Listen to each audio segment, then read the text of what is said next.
Hello दोस्तों, मेरा नाम है संजीव वार्ष्णेय और आप देख रहे हैं टेलीकॉम गुरु यूट्यूब चैनल।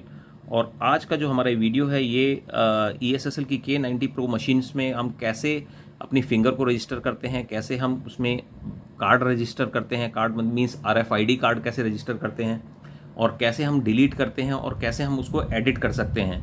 कि सपोज़ कोई नया एम्प्लॉई अगर ज्वाइन कर लेता है तो आप अगर उसको पुराने एम्प्लॉय को डिलीट करना चाहते हैं, नए एम्प्लॉय को फीड करना चाहते हैं, तो आप कैसे उसमें एडिटिंग करेंगे।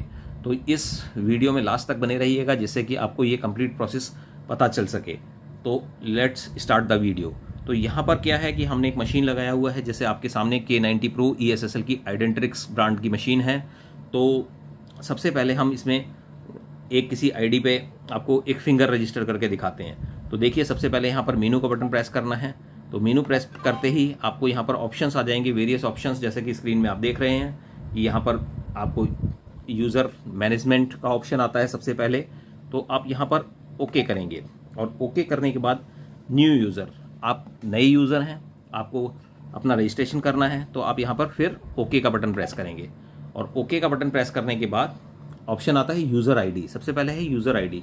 सपोज़ आपकी यूज़र आईडी अगर मान लीजिए 5 या 6 या जो भी है, तो सपोज़ 5 यूज़र आईडी है, तो हम यहाँ पर ओके करेंगे और यूज़र आईडी एंटर करेंगे। यहाँ पर अभी बाय डिफ़ॉल्ट 1 आती है जो पहली यूज़र आईडी है।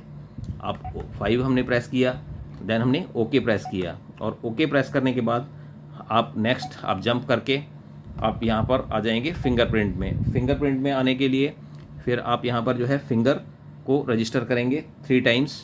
तो यहाँ पर हमने ओके प्रेस किया और ओके प्रेस करने के बाद हमारे पास यहाँ पे फिंगर्स का ऑप्शन आ जाता है। तो यहाँ पर हम फिंगर इसमें शो करेंगे। देखिए, फर्स्ट टाइम यहाँ पे परसेंटेज शो करता है 68%, इस तरीके से कितनी फिंगर की एक्यूरेसी है। तो ये देखिए 3 टाइम्स करने के बाद यहाँ पर एक साइन आ जाएगा। तो दैट मीन्स कि ओके का साइन आ गया, ये रजिस्टर हो गया। और इसके बाद अगर हम इसमें RFID कार्ड रजिस्टर करना चाहते हैं इसी सेम आईडी पर, तो हम डाउन का बटन प्रेस करेंगे जहाँ पर बैच नंबर लिखा हुआ आता है। तो बैच नंबर में आप ओके करेंगे और इस कार्ड को शो करेंगे। देखिए, जैसे ही हम कार्ड को शो करेंगे तो ये इसको रीड कर लेगा और इसका जो बैच नंबर है, जो कार्ड के ऊपर नंबर लिखा हुआ है, जो बैच नंबर होता है, वो यहाँ पर आपके डिस्प्ले स्क्रीन पर आ जाएगा।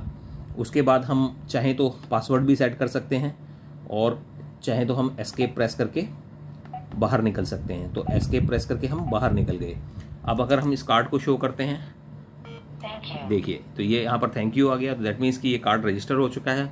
और अगर हम देखें फिंगर, तो फिंगर को भी हम यहाँ पे रजिस्टर किया हमने। तो ये भी देखिए, तो ID 5 पर ये थैंक यू उसने बोल दिया है।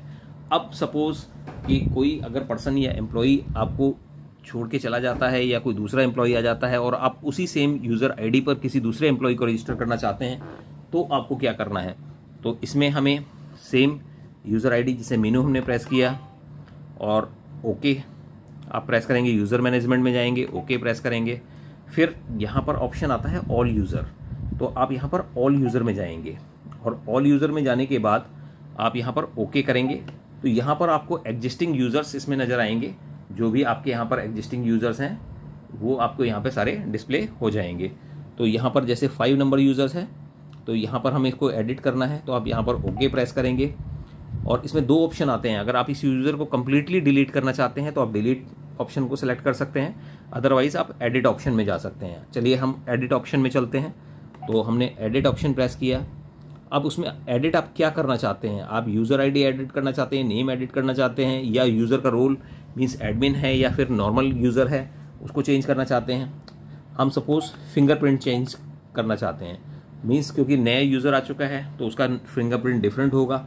तो आप यहाँ पर इसको ओके करेंगे और ओके करने के बाद आप जो है अपना दूसरा फिंगरप्रिंट कोई भी जिसका भी आपको रजिस्टर करना है, तो ये हम 3 टाइम्स शो करेंगे और आप फिर से ओके कर देंगे और एस्केप करके आप इसमें बाहर निकल जाएंगे।